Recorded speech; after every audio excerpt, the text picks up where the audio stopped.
Contentment అని వింటూ ఉంటాం. యాక్చువల్గా అంటే నాకు అర్థమైంది, మనం ఉన్నదాంట్లో సంతృప్తి చెందడం అనేది.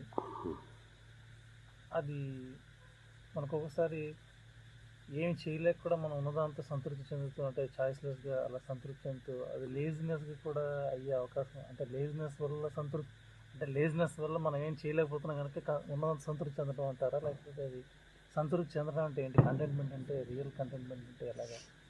డే టు డే లైఫ్లో నాకు ఈ శాలరీ వస్తుంది, నాకు ఈ జాబ్ సరిపోతుంది, నేను చేసుకుంటున్నాను, నాకు ఈ చార్ట్ ఇంకేం అవసరం లేదు అనుకుంటూ ఉంటాను.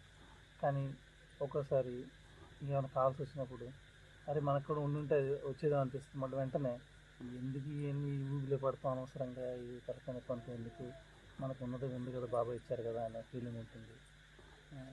అసలు మనం దీని గురించి సాధించడానికి ప్రయత్నం చేయాలా, లేకపోతే ఉన్నంత సంతృప్తి చెందాలా? అసలు అది కన్ఫ్యూజన్గా ఉంటుంది.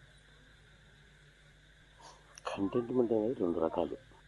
నువ్వు చెప్పినట్టుగా ఉద్యోగం, జీతం, ఇల్లు, వీటిలో కంటెంట్మెంట్ ఒకటి. ఆ కంటెంట్మెంట్ అనేది ఇంకా చాలే అని అనిపిస్తుంది ఉన్నంత వరకు. కానీ ఆనందంగా ఉన్నావా అంటే చాలే అనేటువంటిది ఓన్లీ ఇల్లు, జాబ్కి సంబంధించిందన్నా, వేరే దాంట్లో కంటెంట్మెంట్ లేదు మాకు. నువ్వు కంటెంట్ అవదలుచుకున్నటువంటిది నీ కంటెంట్ అదేనా?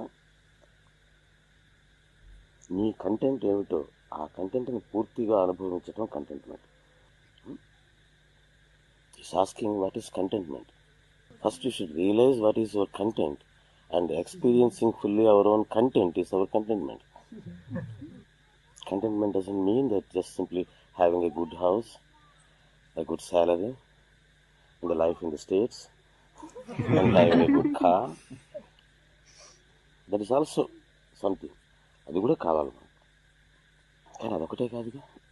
ఇవన్నీ ఉన్నప్పటికీ కూడా ఏదో లేదే, ఏదో కొరత, ఏదో సాధించాలి, ఏదో అనుభవించాలి అనే భావన మనలో ఉంటుంది. అదేంటో తెలియదు. అయితే ఏదో తృప్తి ఉండదు, సంతోషం ఉండదు, విసుగు ఉంటుంది, ఏదో అసంతృప్తి ఉంటుంది, ఏదో ఇంకేదో సాధించాలా అని అనిపిస్తుంటుంది. అదేంటి? అది నేను మొదట చెప్పను. ఎందుకంటే ఇది ఎవరికి కావాలి? ముందు ఫస్ట్ నువ్వు చెప్పిన కంటెంట్ మెసేజ్ వచ్చిన వాడికి యాక్చువల్గా స్పిరిచువల్గా స్టార్ట్ అవుతుంది. సరైన ఉద్యోగం లేదు, సరైన ఇల్లు లేదు, ఆర్థికంగా ఇబ్బందుల్లో ఉంది, వాడికి నీకు ఏదో లేనటువంటి కొరత ఉన్నది, ఆ ఆనందాన్ని అనుభవించని చెప్తే ఉపయోగం లేదు. ఎందుకంటే వాడికి ప్రస్తుతానికి ఆనందం దాంట్లోనే ఉంది. నాకు ముందు జాబ్ ఇవ్వండి సార్, నాకు మంచి ఆనందం వస్తుంది అంటాడు. ఇవన్నీ వచ్చిన తర్వాత కూడా ఇంకేముంది సాధించాల్సింది? ఇంకేం పెద్దగా ఏం లేదు అనుకున్నప్పుడు రియల్ క్రష్ స్టార్ట్ అవుతుంది. అన్నీ ఉండి కూడా నీకు బబ్లింగ్ ఎక్స్టాటిక్ హ్యాపీనెస్ ఉందా? అట్లా కూర్చుంటే లోపల నుంచి ఆనందం తనుకొస్తుందా? మరి అది కొరతేగా, ఎందుకు రాకూడదు?